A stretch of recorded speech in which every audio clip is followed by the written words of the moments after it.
السميع العليم من الشيطان الرجيم بسم الله الرحمن الرحيم يا أيها الذين آمنوا كتب عليكم الصيام كما كتب على الذين من قبلكم لعلكم تتقون صدق الله العظيم وصدق رسوله النبي الكريم نحن على ذلك من الشاهدين والشاكرين والحمد لله رب العالمين.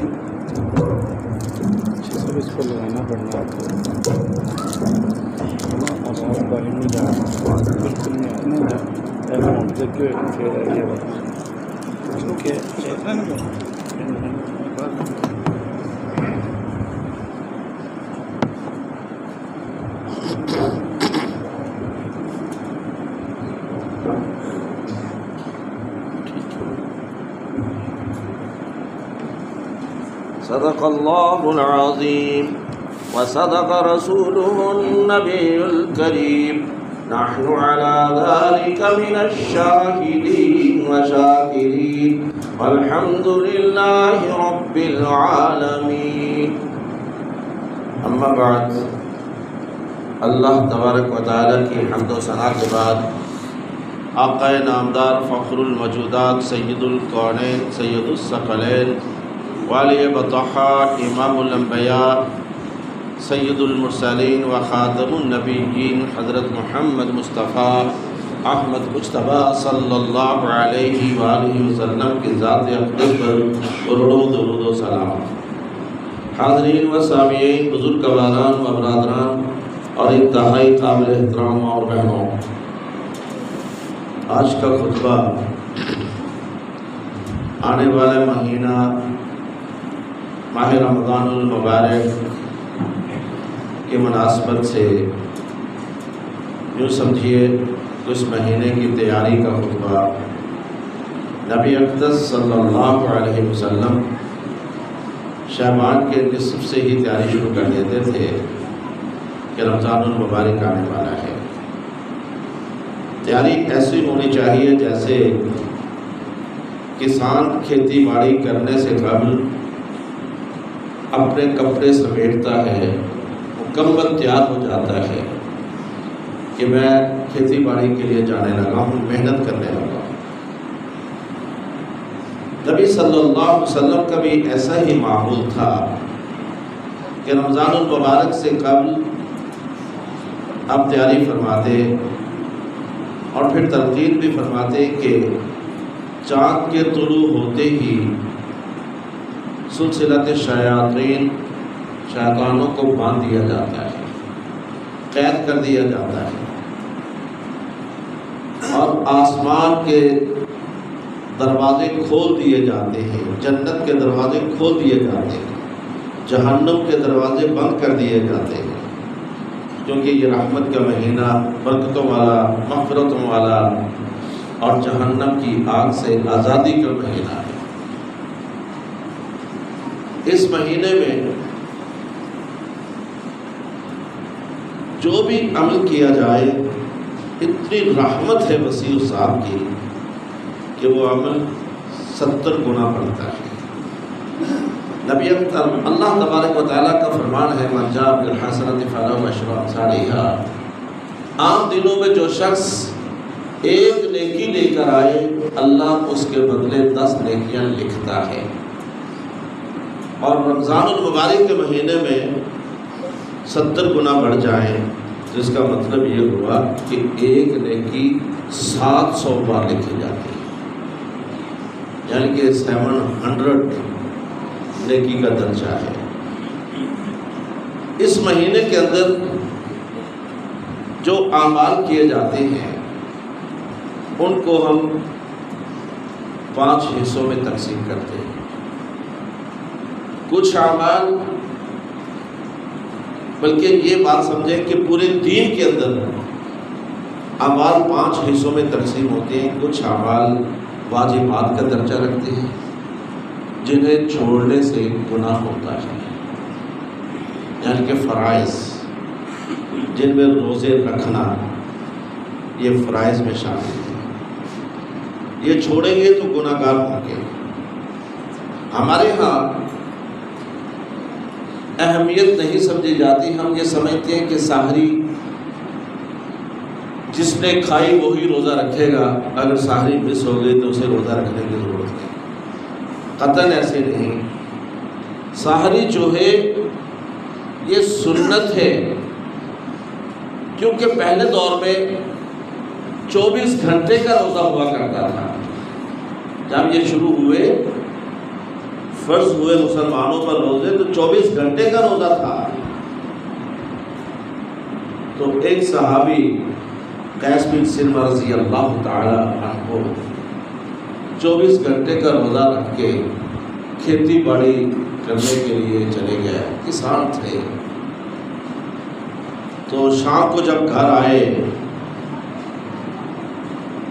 تو اپنی زوجہ سے کہنے لگے کچھ کھانے کے لیے ہے. وہ کہنے لگے گھر میں تو کچھ نہیں، میں ہمسائے جاتی ہوں، شاید مل جائے. وہ ہمسائے گئی. سہیلیاں جیسے گپوں میں مصروف ہو جاتی ہیں، وہ مصروف ہوگی باتوں میں. تو اتنے میں قیس بن سلمہ رضی اللہ تعالیٰ عنہ فرش پہ لیٹے لیٹے آنکھ لگ گئی. جب آنکھ لگ گئی تو یہ اصول تھا کہ اگر سو گیا تو دوسرا روزہ شروع ہو گیا. جاگتے جاگتے کھاتے رہے. جب آنکھ لگ گئی تو پھر دوسرا روزہ شروع. اس طرح 24 گھنٹے کا روزہ ہوتا تھا. تو جب یہ آئے تو دیکھا سو گئے ہیں، تو بڑی افسردہ ہوئی، کہنے لگی انا للہ و انا الیہ راجعون. یہ تو کام خراب ہو گیا. 24 گھنٹے بعد روزہ افطار بھی کرنا تھا، وہی اس کی سحری تھی، وہی اس کی افطاری تھی. اب تو دوسرا روزہ بھی پڑ گیا. دوسرے دن قیس بن سلمہ رضی اللہ تعالیٰ عنہ کھیتی باڑی کرتے ہوئے بے ہوش ہو گئے. تو نبی اقدس صلی اللہ علیہ وسلم تک بات پہنچی. آپ صلی اللہ علیہ وسلم کا مزاج عزیز علیہ ما عنتم حریص علیکم بالمؤمنین رؤوف رحیم. اللہ نے صفت بیان کی ہے کہ میرا حبیب ایسا ہے کہ دوسروں کی تکلیف کو اپنی تکلیف سمجھتا ہے. یعنی کہ کسی بھی صحابی کو تکلیف کوئی محسوس ہوتی تو نبی اقدس صلی اللہ علیہ وسلم خود افسردہ ہو جاتے، اپنی تکلیف سمجھتے. اور جس کا حل نہ ہوتا نگاہیں آسمان کی طرف اٹھتی. آسمان کی طرف نگاہیں اٹھی تو اللہ نے فرما دیا میرے حبیب انہیں کہو کہ ساری رات سو جاؤ جاگ لو جیسا بھی ہے، طلوع فجر تک، یعنی کہ سحری اذان فجر تک جو مرضی کھاؤ پیو، الا لیلۃ الصیام. ساری رات جو ہے وہ حلال کر دی ہے. لہذا اب روزہ صبح فجر سے لے کر غروب آفتاب تک ہوگا. کتنی آسانی پیدا کر دی. تو سحری ہوئی سنت، روزہ ہے فرض. اگر جاگ نہیں آئی، بیداری نہیں ہوئی، تو یہ نہ کہیے کہ میں سحری نہیں کھا سکا تو لہذا روزہ کیا رکھنا ہے. نہیں. اگر اذان کے وقت بھی آنکھ کھل گئی ہے، ایک کھجور کھا لے وہی سحری بن جائے گا، ثواب پورا مل جائے گا. اگر وہ بھی نہیں کھا سکے روزہ رکھنا ہوگا. روزہ رکھنا ہوگا. نبی اقدس صلی اللہ علیہ وسلم کا فرمان ہے کہ جو شخص فرضی روزوں میں سے بھی کوئی روزہ چھوڑ دیتا ہے، اگر وہ زندگی بھر بھی روزے رکھتا رہے اس فرضی روزے کا کفارہ ادا نہیں ہو سکتا. تو اس لیے اس کو غیر اہم مت سمجھنا. من صام رمضان وقامہ، جس شخص نے اس کے روزے رکھے اور اس کا قیام کیا ایمانا احتسابا غفر له ما تقدم من ذنبه، ایمان کی حالت میں ثواب کی نیت سے تو اس کے تمام گناہ معاف کر دیے جاتے ہیں۔ اس سے بڑھ کر اور کیا انعام ہو سکتا ہے؟ بات چل رہی تھی اعمال کے لحاظ سے تقسیم۔ کچھ واجبات ہیں، فرائض ہیں جن کو چھوڑنے کا گناہ ہے، اور کچھ اعمال مندوب ہوتے ہیں۔ مندوب کہا جاتے ہیں ایسے اعمال جن کے کرنے سے ثواب بڑھتا ہے، درجات بلند ہوتے ہیں، چھوڑنے سے گناہ نہیں ہوتا، مندوب اعمال۔ اور کچھ اعمال مباح ہیں، چھوڑ دو یا کر لو کوئی فرق نہیں پڑتا۔ اور کچھ حلال ہیں، کچھ حرام ہیں۔ حلال اعمال جن کے کرنے سے ثواب ہوتا ہے کیونکہ حرام کو چھوڑا ہے، اور جن کو چھوڑنے سے گناہ نہیں ہوتا۔ بھی حلال کام اگر آپ چھوڑ رہے ہیں گناہ نہیں ہوگا، اسی طرح حرام استعمال کرنے سے گناہ ہوگا۔ تو باقی رہی یہ بات کہ روزوں کے اندر کام کون کون سے کرنے ہیں۔ نبی صلی اللہ علیہ وسلم کا فرمان ہے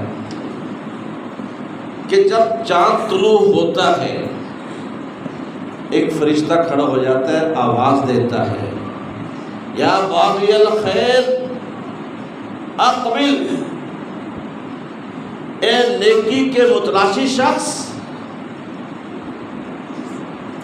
ہم لوگ الحمدللہ نیکی کے متلاشی ہیں، یعنی کہ جسے موقع ملے نیکی کرنے کا فوراً نیکی کرتے ہیں، اس کو متلاشی شخص کہا جاتا ہے کہ وہ موقع ضائع نہیں ہونے دیتے۔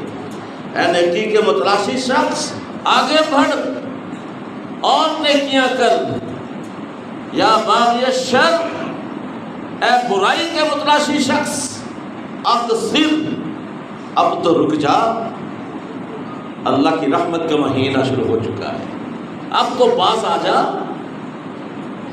کیونکہ شیاطین کو تو ہم نے باندھ دیا، جہنم کے دروازوں کو بند کر دیا ہے، اب تو کچھ شرم کر لے۔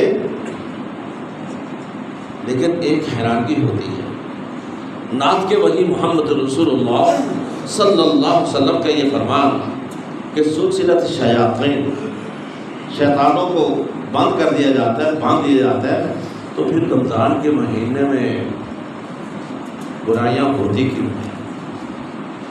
کیونکہ برائیوں کا کام تعلق تو شیطان سے ہے، کنٹرول تو شیطان کرتا ہے، تو پھر برائیاں سرزد کیوں ہوتی ہیں رمضان کے مہینے میں جبکہ شیاطین تو باندھ دیے گئے؟ یہ ہر مومن کے ذہن میں سوال پیدا ہوگا۔ نبی صلی اللہ علیہ وسلم کا فرمان ہے کہ جب کوئی بندہ جان بوجھ کر ایک جمعہ چھوڑتا ہے، یہ سنی سبھی نے حدیث، تو اس کے دل پہ ایک سیاہ نشان پڑ جاتا ہے۔ جب 2 جمعہ چھوڑتا ہے تو 2 نشان، جب 3 جمعے چھوڑتا ہے تو اس کا دل سارے کا سارا سیاہ پڑ جاتا ہے۔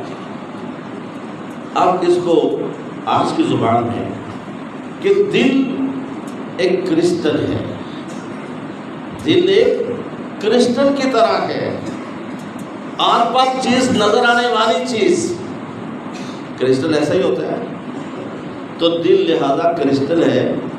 تو جب گناہ کرتا ہے تو شیطان ایک سیل لگا دیتا ہے جس سیل کا نشان نظر آنا شروع ہو جاتا ہے، دوسرے گناہ پہ 2 سیل ڈال دیتا ہے، اور تیسرے گناہ پہ وہ سیل نکال دیتا ہے، بیٹری فٹ کر دیتا ہے، دل سارے کا سارا کالا نظر آنا شروع ہو جاتا ہے۔ اب چارج شدہ بیٹری ہمارے موبائل کی کئی کے دن گزر جاتی ہے، تو شیطان کی چارج شدہ بیٹری 1 مہینے تک جاتی ہے۔ اس لیے تو فرشتے نے پہلے دن کہہ دیا تھا، چاند طلوع ہوتے ہی، یا باغی الشر اقصر، اے گناہ کے متلاشی شخص رک جا، جہاں پہ نیکیوں کی اتنی بہار ہے کہ ایک نیکی کے بدلے 700 نیکیاں لکھی جا رہی ہے، وہاں پہ گناہ کی بھی یہی کیفیت ہے۔ گناہ بھی بڑھ جاتے ہیں. بدقسمت لوگ ہیں. اتنی بڑی وسیع رحمت، لیکن کچھ بدقسمت ہیں جو رحمت سے محروم رہتے ہیں. اور رحمت کی کیفیت کیا ہے؟ موسلادھار بارش ہو رہی ہو تو بندہ سارے کباڑ بند کر دے، روشن دان، کھڑکیاں، دروازے سب کچھ بند کر دے، ہوا کے دوش پھر بھی نمی اندر آ جاتی ہے. ہوا کے دوش نمی اندر آ جاتی ہے. اتنی وسیع رحمت ہے. اتنی وسیع رحمت کے باوجود بدقسمت 3 قسم کے لوگ ہیں جو رحمت سے محروم رہتے ہیں. نبی اقدس صلی اللہ علیہ وسلم کا فرمان، ایک بار آپ اپنے ممبر شریف پر تشریف لائے، پہلے زینہ مبارک پہ آپ نے اپنا قدم مبارک رکھا تو آمین فرمایا. دوسرے پہ چڑھے آمین، تیسرے پہ آپ تشریف فرما ہوئے تو آمین. اب دعا یا کلمات کے بعد آمین کہی جاتی ہے. دعا یا کلمات نہ سنائی دیے، نہ کوئی ایسا شخص نظر آیا جو دعا کر رہا ہو. صحابہ بڑے پریشان ہوئے. آپ صلی اللہ علیہ وسلم کے صحابہ کی کیفیت دیکھ کر ہم کہے کہ یہ کچھ پوچھنا چاہتے ہیں لیکن جرأت نہیں کر پا رہے. آپ نے فرمایا، اے میرے صحابہ، جبریل آئے تھے، وہ دعا کر رہے تھے، میں آمین کہہ رہا تھا. دعا پہلے کی، اے آقا صلی اللہ علیہ وسلم، لعنتی ہے وہ شخص، ملعون ہے وہ شخص جس کی زندگی میں اللہ نے رمضان المبارک کا مہینہ بھیجا اور وہ اپنے آپ کو بخشوا نہیں سکا. اپنے آپ کو بخشوا نہیں سکا، اپنے گناہ دھلا نہیں سکا، پاکیزہ نہ کر سکا. تو میں نے کہہ دیا آمین. پھر دوسری آمین کہی. جبریل نے دعا کی تھی، یا رسول اللہ صلی اللہ علیہ وسلم، لعنتی ہے وہ شخص جس کے سامنے آپ کا نام نامی اسم گرامی محمد لیا جائے صلی اللہ علیہ وسلم اور وہ آپ پہ درود نہ بھیجے، وہ بھی لعنتی ہے. تو میں نے کہہ دیا آمین. اور تیسری دعا، اے اللہ کے رسول، ملعون ہے وہ شخص جس کی زندگی میں اللہ نے ماں باپ دیے، دونوں یا دونوں میں کوئی ایک، اور وہ ان کی خدمت نہیں کرتا، انہیں راضی نہیں رکھتا. راضی رکھ لیتا تو اللہ اس سے راضی ہو جاتا، تو لہٰذا ان کو ناراض رکھتا ہے، وہ بھی لعنتی ہے شخص. تو میں نے کہہ دیا آمین. پھر آپ صلی اللہ علیہ وسلم نے ارشاد فرمایا کہ 3 اور شخص ہیں ملعون جو رحمت سے محروم رہتے ہیں. رحمت سے محروم رہتے ہیں. اتنی وسیع رحمت کہ آپ صلی اللہ علیہ وسلم کا فرمان کہ ہر شخص کو بخش دیا جاتا ہے. ایک شخص شرابی عادی، شرابی عادی یعنی کہ مخمور رہتا ہے، شراب کا رسیہ ہے، وہ رمضان المبارک کے مہینے میں اللہ کی رحمت سے محروم رہتا ہے. دوسرا بدقسمت، بوڑھا زانی، سفید بال آ جانے کے باوجود بدکاری زناکاری نہیں چھوڑتا. اور تیسرا وہ بدقسمت جس کی زندگی میں والدین دونوں یا دونوں میں کوئی ایک اور وہ ان کی خدمت نہیں کرتا، وہ بھی رحمت سے محروم ہے. میرے دوستوں بھائیوں، مجھے یہ بتائیے گا ماں باپ سے کس چیز کی شرم ہے؟ اگر ناراض ہے تو میں انہیں راضی کیوں نہیں کر پاتا؟ شرماتا ہوں کیوں؟ کس چیز کا خوف اور ڈر ہے؟ نبی صلی اللہ علیہ وسلم کا جب بار بار یہ فرمان ہے اور اللہ نے اپنی عبادت کے بعد ذکر کیا ہے، وَقَضَىٰ رَبُّكَ أَلَّا تَعْبُدُوا إِلَّا إِيَّاهُ وَبِالْوَالِدَيْنِ إِحْسَانًا، اپنی عبادت کے بعد والدین سے حسن سلوک کا ارشاد فرمایا، تو پھر ہم کیوں شرماتے ہیں اپنے ماں کو راضی کرنے کے لیے، اپنے باپ کو خوش کرنے کے لیے کیوں شرما جاتے ہیں؟ کس چیز کی شرم ہے؟ کاش ہم شرماتے نہ۔ نبی صلی اللہ علیہ وسلم کا فرمان کہ جس کا باپ اس سے راضی اللہ اس سے راضی، اور جس کا باپ اس سے ناراض اللہ اس سے ناراض۔ لہذا اللہ کی خوشنودی، اللہ کے ناراضگی باپ کی خوشنودی اور ناراضی کے اندر ہے۔ اور اسی طرح ماں کے بارے میں بھی ارشاد فرمایا، ایک شخص آیا کہ کہنے لگا یا رسول اللہ صلی اللہ علیہ وسلم، میری ماں بڑی کرخت مزاج ہے، سمجھتے کرخت مزاج اور بد زبان ہے، کرخت مزاج بھی ہے بد زبان بھی ہے۔ یا رسول اللہ صلی اللہ علیہ وسلم، میں اسے جان چھڑانا چاہتا ہوں، ماں سے جان چھڑانا چاہتا ہوں، اجازت دیجیے۔ آپ نے فرمایا تو نے اس کے احسانات کا بدلہ چکا دیا ہے؟ کہنے لگا جی یا رسول اللہ میں نے چکا دیا ہے، ماں کے احسانات کا بدلہ چکا دیا ہے۔ آپ نے فرمایا چکا دیا کیسے؟ یا رسول اللہ صلی اللہ علیہ وسلم، میں نے مدینے سے اس کو کندھوں پہ بٹھایا اور حج بیت اللہ کروایا، پھر کندھوں پہ بٹھا کے اسے مدینے میں لے گیا، 450 میل کا فاصلہ، کندھے پہ ماں کو بٹھا کے لایا، حج کروایا، پھر کندھے پہ بٹھا کے واپس لے کے گیا۔ تو نبی صلی اللہ علیہ وسلم نے فرمایا یہ بدلہ نہیں پورا ہوا، یہ تو صرف بوجھ کے بدلے بوجھ تو نے اتارا ہے، بوجھ کے بدلے بوجھ اتارا ہے۔ جو جنتے وقت پیدائش کے وقت جو درد تکلیف اس ماں نے صحیح تھی برداشت کی تھی، اس تکلیف کا بدلہ کا کون دے گا؟ یہ تو نے صرف اس کو اٹھانے کا بدلہ دیا ہے نا، کہ تجھے اٹھائے رکھا، تیرا بوجھ برداشت کر کیے رکھا، اس کا بدلہ تو نے چکا دیا۔ باقی 2 بدلے ہیں، دودھ کا اور ماں کی لیبر پین کا، تکلیف کا، درد ذہ والی تکلیف کا، وہ بدلہ کوئی نہیں چکا سکتا۔ لہذا جا اپنی ماں کی خدمت کر، وہ کیسی بھی مزاج رکھتی ہے، کرخت مزاج ہے یا بد زبان ہے، ماں کی خدمت کر، کوئی چھٹکارا نہیں ہے۔ تو بھائیوں، نبی صلی اللہ علیہ وسلم کا یہ فرمان کہ ماہ رمضان میں رحمت سے محروم رہنے والے یہی بدقسمت ہیں، سفید بال آ جانے کے باوجود بدکاری نہ چھوڑنا، زناکاری نہ چھوڑنا، بے حیائی نہ چھوڑنا۔ اور بے حیائی کیا ہے؟ نبی صلی اللہ علیہ وسلم کا فرمان ہے جس شخص کو اللہ نے 60 سال کی عمر دے دی، 60 ایئر، ایک روایت میں غالباً 50 ایئر، اس کے پاس کوئی بہانہ نہیں کہ مجھے موقع نہیں ملا، آدھی سنچری، ہاف سنچری ایج ملی اور وہ اللہ کے ہاں بہانہ بنا لے مجھے مہلت نہیں ملی،